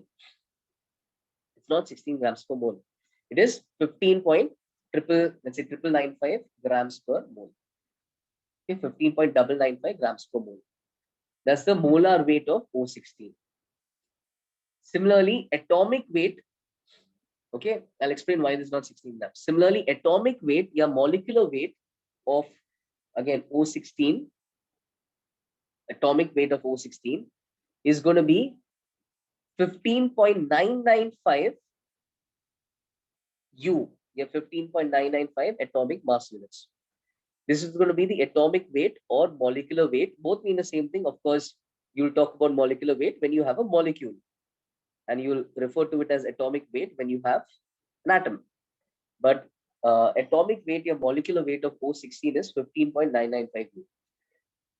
Now, first and foremost, the reason this is not going to be a perfect integer is because the reference has been taken as carbon. सिर्फ carbon का एक तो U का definition में और एक मोल का definition में, the reference has been taken as carbon C12. तो सिर्फ कार्बन C12 के लिए atomic weight and molar weight perfect integer दिखेगा, बाकी के लिए नहीं दिखने वाला है. ओके, बाकी के लिए नहीं दिखने वाला है. क्यों? बिकॉज वी नाउ नो कि just because the oxygen atom has like 14 nucleons more, that does not mean its mass increases by 4 times U more, right? Because U is not, first of all, directly related to the mass of either nucleon. Right? So the chance, so that's the reason why बाकी किसी का भी मास एक perfect multiple of you नहीं दिखने वाला है, क्योंकि हमने कार्बन को रेफरेंस दिया है. कार्बन को जब तुम तोड़ोगे into individual parts, mass change हो जाएगा इंडिविजुअल पार्ट्स का. उस इंडिविजुअल पार्ट्स में तुम ऑक्सीजन के लिए और 2 न्यूट्रॉन और 2 प्रोटॉन जोड़ोगे तो टोटल वापस चेंज होगा, और फिर उससे जब ऑक्सीजन एटम वापस बनाओगे वापस टोटल चेंज होगा. ठीक है. सो going from one carbon atom, breaking it all down and going to oxygen atom, there are masses are changing along the way. If mass was conserved, yes, I believe oxygen का 16 होना चाहिए था, but the point is mass is not conserved. It's not conserved, right? So when carbon atom is, let's just talk about the nucleus because electrons are light. Carbon nucleus को जब तुम last time 6 neutron और 6 proton में तोड़ते हो, तब वो neutron और प्रोटॉन का मास इमीडिएटली चेंज हो जाता है. It's no longer 12 grams per mole, it's more than 12 grams per mole. Add 2 moles more of neutrons and 2 neutrons and 2 protons more, it becomes more than 16 grams. From that, when you again make the oxygen atom, there is now again a decrease in mass, and we don't know किसका मास कितना ज्यादा decrease होगा. हो रहा है कि oxygen का ज्यादा डिक्रीज हो रहा है, जिसके लिए इसका मास 16 U से कम दिख रहा है. बाकी कुछ एलिमेंट्स ऐसे हो सकते हैं जिनका मास इंटीजर वैल्यू से ज्यादा दिख सकता है. It's all has to do with the fact कि कार्बन को हमने बेस लिया है. सम में भी slightly more stable, slightly less stable. I wouldn't directly draw inferences, but that's why some are above or below the expected value. So atomic weight, molecular weight is never an integer, except for carbon. It will C12. It will never be an integer. I hope that's clear. However, atomic mass number of oxygen 16 is always going to be an integer. Don't confuse the two. Atomic mass number matlab number of nucleons, number of neutrons plus number of protons. So A is always going to be an integer. A for O16 is 16 because it is made up of 8 neutrons and 8 protons. फर्क समझ में आ गया atomic mass number में और atomic weight में and molar weight में. Molar weight is same as atomic weight, only the units will be different. Instead of U, it will be grams per mole. Okay, I hope you guys understood this. ये एक crucial point था. Simple. Yes, we took a little extra time here, but this confusion should not be present later on. Okay? So you should know कि mass numbers are always integers. Okay, and molar weight and all, they are intensely like this. Please don't round them off. इसको कभी round off मत करो. If they give you the atomic weight of any element, don't round it off. Don't say 16. वो जो है, वो जो ये जो digits है, उसमें फर्क, उसके कारण ही फर्क आने वाला है. So don't round it off. Okay. अच्छा. Quickly, just moving on.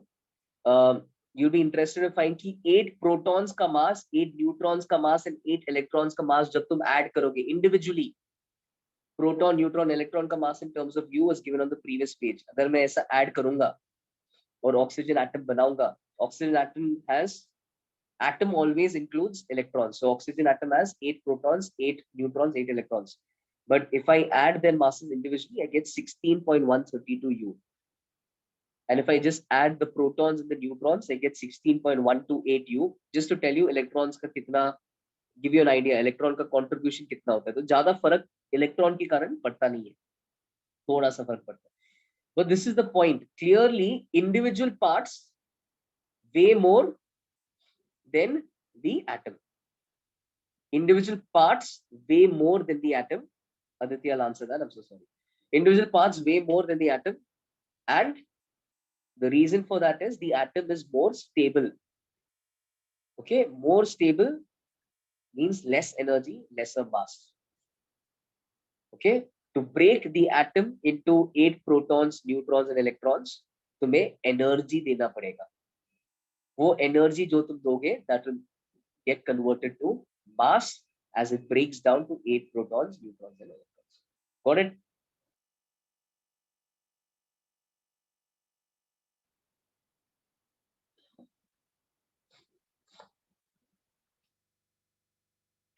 Yeah, and one of you asked, sir, is there any difference between weight and mass? नहीं, weight and mass में फर्क नहीं है. मतलब जिस तरीके से हम मैकेनिक्स में weight and mass को distinguish करते हैं ना, weight is in Newton, mass is in grams, वैसा फर्क नहीं है. Molar weight, molar mass are interchangeable terms. Okay, when people say molar weight, also they mean mass of 1 mole of that atom. They don't mean weight. ये कभी तुम्हें Newton में नहीं दिखेगा. Okay, so molar weight, molecular weight are the same as molar mass, molecular mass.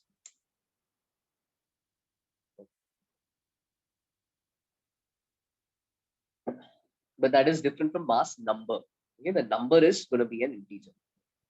All right, so ये एक थोड़ा सा clarification लाना था.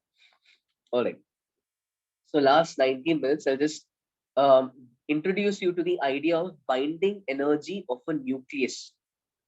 Binding energy of a nucleus. So it is the energy required to separate a nucleus into its constituent nucleons. Oxygen nucleus का अगर बात करेंगे तो ऑक्सीजन न्यूक्लियस में 8 न्यूट्रॉन है और 8 प्रोटॉन है. तो ऑक्सीजन का न्यूक्लियस को तोड़ के 8 न्यूट्रॉन और प्रोटॉन बनाने के लिए जितना एनर्जी चाहिएगा, दैट्स बाइंडिंग एनर्जी. अच्छा, binding energy is always positive, otherwise that particular nucleus will not even exist.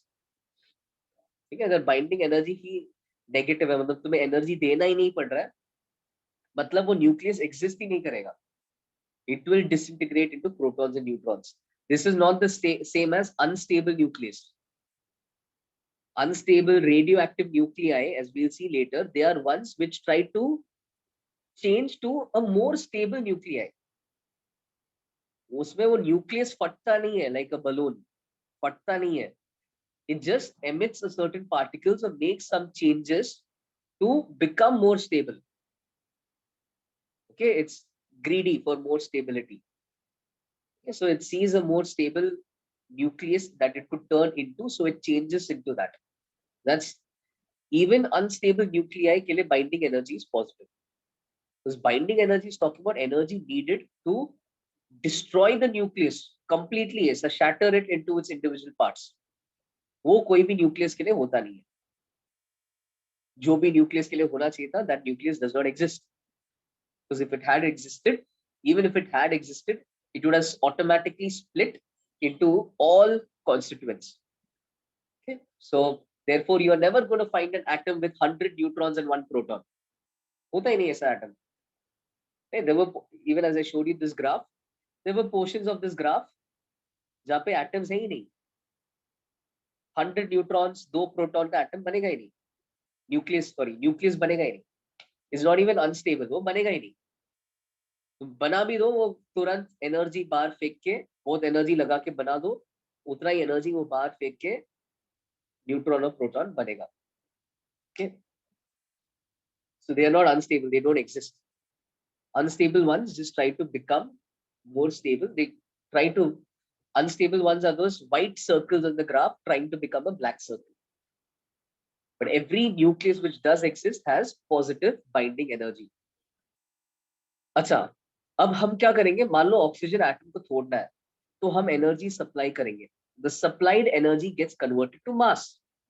तो ऑक्सीजन एटम को तोड़ने में एनर्जी सप्लाई करेंगे जो मास में कन्वर्ट होगा.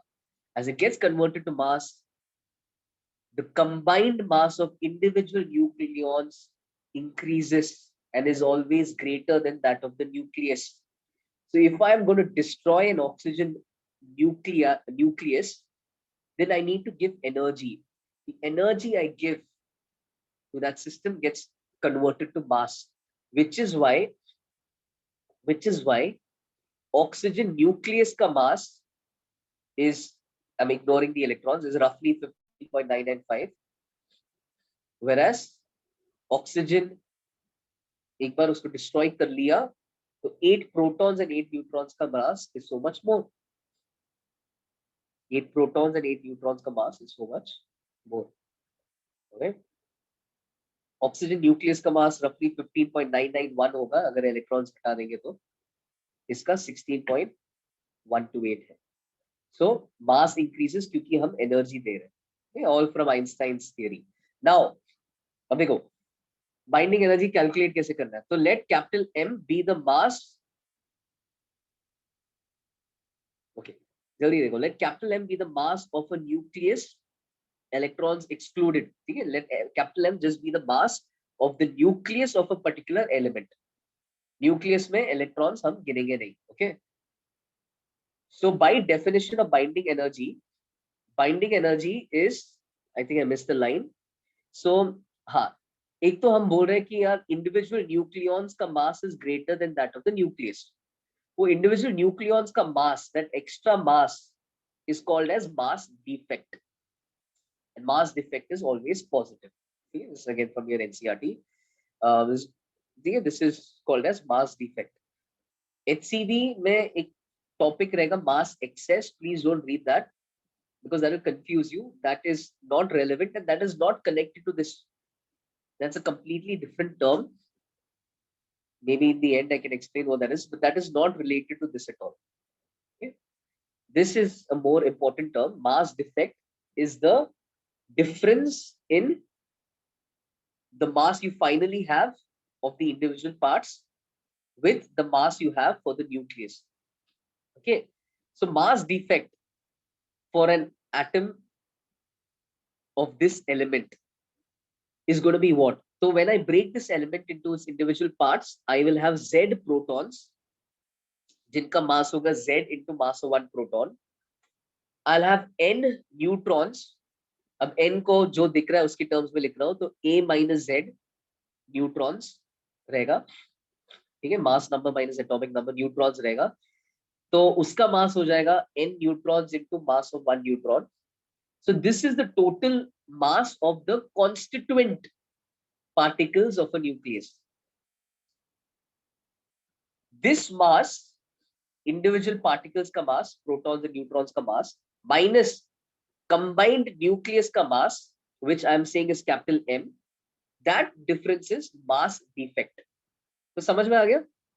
Combined, sorry, individual neutrons and protons का mass का sum minus न्यूक्लियस का मास.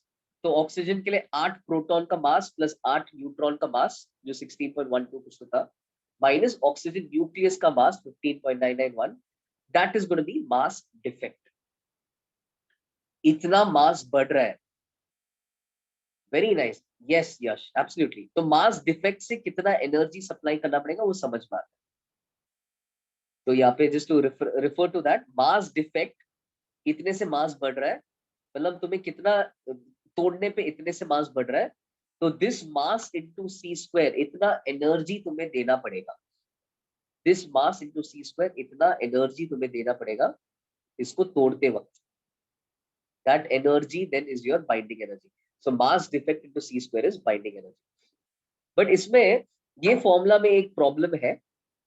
The problem is we don't know the mass of a nucleus. It's very difficult to know the mass of it or even measure the mass of a nucleus. हो सकता है, I mean, the only nucleus का mass you could know is hydrogen, because hydrogen को ionize कर सकते हैं और वो इधर एक प्रोटॉन दिखता है. It's not easy to ionize helium, it's a noble gas, and so on and so forth, lithium and all that, है ना? So you can't, it's not easy to completely remove the electrons of any element that you know. So in that sense, what we'll do over here is, rather than, since we don't know this term, since we don't know the mass of a nucleus, but we know the mass of the atom, तो यहाँ पे हम फिर क्या करते हैं, to this term and this term we are going to add the mass of z electrons. कुछ गलत नहीं है, बेसिकली मैं z me ऐड भी कर रहा हूँ, सबट्रैक्ट भी कर रहा हूँ, तो फिलहाल तो कुछ गड़बड़ नहीं है. तो मैंने z me ऊपर भी ऐड किया, फर्स्ट टर्म में ऐड किया, और ZME ये सब्ट्रैक्शन वाले टर्म में भी ऐड किया. ये करके अब देखो क्या हो गया. First and foremost ZMP plus ZME becomes, so what is 1 proton plus 1 electron roughly? 1 hydrogen atom. Okay, so this can be written as Z times the mass of 1 hydrogen atom. अब यहाँ पे थोड़ा सा अप्रोक्सीमेशन मैंने किया है. क्या approximation किया है? As mentioned a little before, hydrogen atom is not exactly, does not weigh the same as 1 proton 1 electron, because when you put the proton and electron together, energy decreases, and therefore hydrogen atom has slightly less mass. Okay, it has slightly less mass than 1 proton and 1 electron individually. But that difference in mass is almost negligible. I mean, it's very small, because ये जो energy है, this has to do with binding energy of the atom, जो उतना high नहीं है. Electron को nucleus से separate करने का उतना एनर्जी नहीं है जितने जितना हम अब बात कर रहे हैं. We are dealing with binding energy of nucleus, जिसमें प्रोटॉन्स एंड न्यूट्रॉन्स को सेपरेट करना है. That energy is of a totally different scale as compared to the energy that you see when you have to separate a proton and an electron. So therefore, it's fair to write Mp plus Me as the mass of an hydrogen atom in this case. M bracket hydrogen मतलब mass of hydrogen atom. It's fair to do that. तुम्हें अगर सवाल में hydrogen atom का मास दिया है, तुम ये यूज कर लो.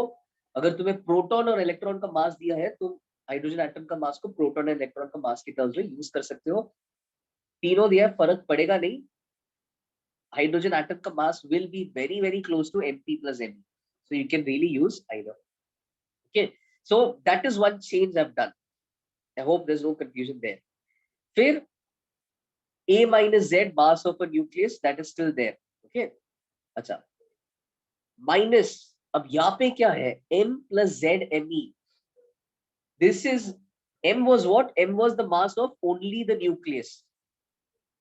M plus Z electrons, nucleus plus Z electrons becomes the entire atom. So this can now be written as the mass of the entire atom. This can now be written as the mass of the entire atom. यहाँ पे भी एक approximation किया है जिसके लिए I've put in like a small curvy equal to sign, approximately mass defect. We have to do this. This is technically mass defect, but there's no direct way of knowing this, the mass of a nucleus, right? Because we can't really isolate the nucleus. So what do? We work with, we add Z electrons here and we add Z electrons here. So हम atom को ऐसा consider करते हैं, पूरा atom को consider कर रहे हैं. तो यहाँ पे इधर क्या हो रहा है, the mass of the nucleus plus Z times the mass of an electron will be very close to this, but still not exactly the same. वापस रीजन क्या है, न्यूक्लियस और इलेक्ट्रॉन्स को जब साथ में डालोगे और एटम बनाओगे तो एटम बनता है, मतलब एटम ज्यादा स्टेबल है. एटम ज्यादा स्टेबल है मतलब एटम में एनर्जी कम है. एनर्जी कम है मतलब एटम का मास कम होगा. So this mass, the second mass is actually less than capital M plus ZME. That said, the difference is only the difference in the binding energy of the atom. So that difference is the energy required to remove electrons from the nucleus, जो ज्यादा है नहीं. We can't achieve it, but फिर भी वो ज्यादा है नहीं. ठीक है. सो कंपेयर टू जितना वो न्यूक्लियस के रेंज में प्रोटॉन्स न्यूट्रॉन्स को तोड़ने में जितना एनर्जी लगेगा, स्ट्रॉन्ग न्यूक्लियर फोर्स को तोड़ने में जो एनर्जी लगेगा, उतना एनर्जी इलेक्ट्रोस्टैटिक अट्रैक्शन को तोड़ने में नहीं लगेगा. So therefore that extra binding energy of the electrons, जो बोलते हैं इलेक्ट्रॉन्स का बाइंडिंग एनर्जी, जैसे मून और अर्थ का बाइंडिंग एनर्जी होता है, तो इलेक्ट्रॉन्स को सेपरेट करने के लिए जो एनर्जी है वो इग्नोर किया जा रहा है यहाँ. Therefore we are making the assumption कि this atom is as good as individual nucleus, individual electrons, saying कि electrons को हटाने में उतना एनर्जी जाता नहीं. So finally, this is the moral of the story. If they ask you a question on binding energy, which is like one of the most important things in this chapter, they'll never give you this. They'll give you the mass of that atom. For example, मैंने previous page में oxygen का मास दिया 15.995, तो वैसा atom का मास देंगे U के terms में. ओके. और फिर हाइड्रोजन एटम का मास देंगे वापस U के टर्म्स में, और न्यूट्रॉन का मास भी देंगे U के टर्म्स में. And then they'll ask you to, so then you'll find delta M, and then you'll multiply delta M with C square, या delta M अगर U के टर्म्स में है तो you'll multiply it with 931.5 to get the answer in mega electron volts. Get the answer in mega electron volts. So that is what you will do. एक बार ध्यान से सुनो before leaving. इसमें please do not round off. If you round off in the, like don't round off to, जैसे oxygen का 15.995 था ना, उसको अगर तुम राउंड ऑफ करोगे, if you round that off to 16U, and if you round off hydrogen का मास क्या होगा, 1U के पास होगा. If you round that off to 1U, and oxygen has 8 protons, so Z is 8, and neutron का भी mass 1U के पास में, if you round that also off to 1U, so you will get 0, because delta M is not big. It's true that it's quite close to 0, but how much it is not exactly 0. How close it is, what is it? छोटा है, ठीक है, but छोटा but कितना है? To get that, you cannot round off. You cannot round off. So you will have to, work with the values given. Now that said, just to give you a small hint, कहाँ तक अगर round off करना है तो कहाँ तक कर सकते हैं? तो just to एक बार just सुन लो, ठीक है? I know it's a long day. Just wrapping up. I'll give you one homework question, but यहाँ पे देखो अगर राउंड ऑफ करना है ना, तो फर्क जहां पे आता है वहां से उसको इंपॉर्टेंट कंसिडर करो. सो Neutron, proton, hydrogen का mass में actually there is no difference till the second decimal place. There is no difference. The main difference starts over here, 86, 72, 78. So those are actually the units which matter. So the third decimal place, fourth decimal place वाले points actually matter. तो उसके beyond तुम round off कर सकते हो. Third, fourth वाला round off मतलब 4 decimal place या 3 decimal 4 decimal place तक maintain कर लो. ठीक है, उसके beyond वाला चीज round off कर सकते हो. But don't round off these guys all together and say 1.00, 1.00, 1.01, 1.01, 1.0, no मत बोलो. Okay, those 3 and 4, third and fourth decimal place में जो numbers है, they are actually important. So I'll give you a homework question which I want you guys to try at home, and then I'll explain binding energy again in the next class through this question. But this is your homework question. वही oxygen जो हमने देखा उसी का values मैं तुम्हें दे रहा हूँ. तो हाइड्रोजन का मास देखो मैंने राउंड ऑफ कर लिया है, 1 U नहीं लिख रहा हूँ, बट 1.0078 U ऐसा राउंड ऑफ करके दिया है. न्यूट्रॉन का भी 1.0087 राउंड ऑफ करके दिया है. Maybe the question maker in the exam may round off and give you, maybe he may not. कई बार ऐसा बड़ा सा नंबर लिखता है. You can take a call and decide यार ये 87 के बाद अब ज्यादा इंपॉर्टेंट नहीं है. यहाँ से इंपॉर्टेंट स्टार्ट होता है, दो डिजिट तक. I think it's fair enough. Beyond that parts I can round off. Okay, तो मैंने ऐसा न्यूट्रॉन एंड हाइड्रोजन एटम का मास राउंड ऑफ किया. ऑक्सीजन एटम का मास 15.9950 ऐसा दिया है. इसको भी 4 डेसिमल प्लेस दिया तुम्हें. ठीक है, 1 U is 931.5 मेगा. वो कन्वर्जन भी दिया. They may not give you this in the exam, but I'm giving this to you. Okay, so please try to find the binding energy of the oxygen atom. I hope you have understood the steps. 8 times mass of a proton plus 8 times mass of a neutron minus mass of oxygen. It's going to be close to 0, but not exactly 0. Minus mass of oxygen. That is going to give you the mass defect. Mass defect U के terms में आएगा. उस mass defect को अब c² से multiply कर लो, but the point is I don't want the answer in joules. All these questions का answer will be in mega electron volt. तो जो mass defect U के terms में आया ना, उसको अब mega electron volt by c² के टर्म्स में लिखो. तो multiplied with 931.5. Then you have mass in mega electron volt by c².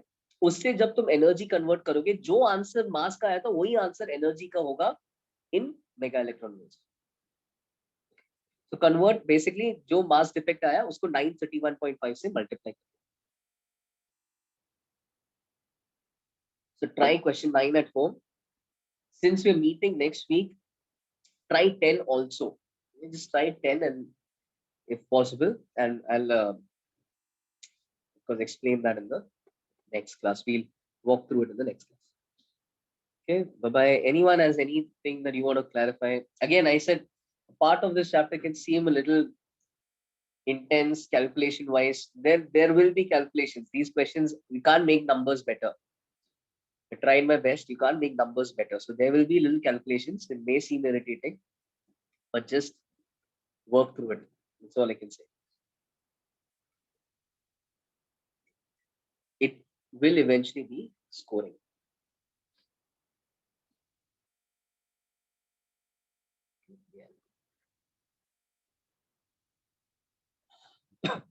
By Yash, let me just see that. Take that up.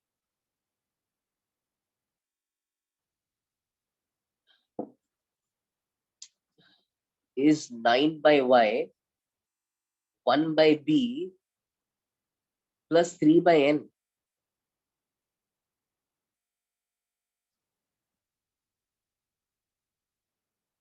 Yeah, 9 by Y 1 by B plus 3 by N. What is N?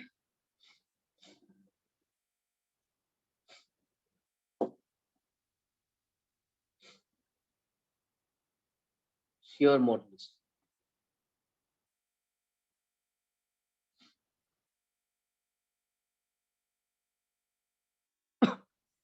So it's relating all three of them.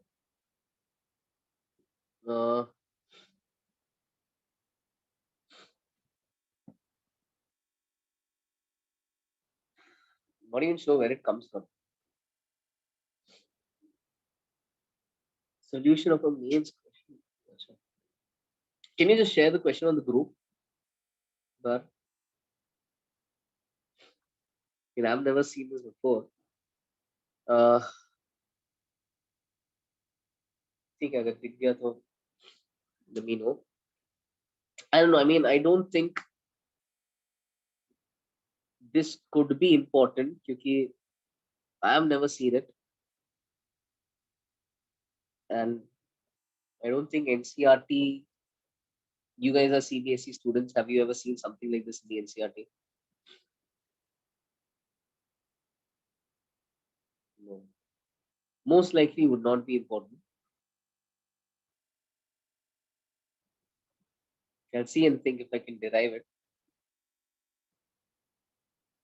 But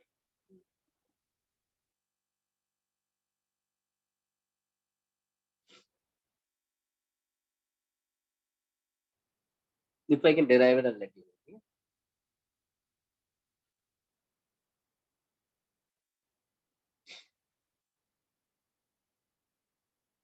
Yeah. Bye.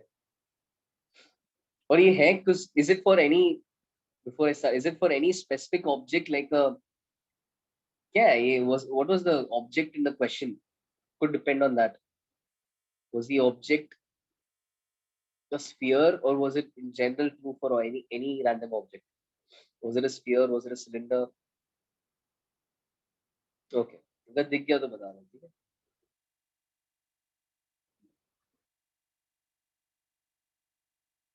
All right. Bye.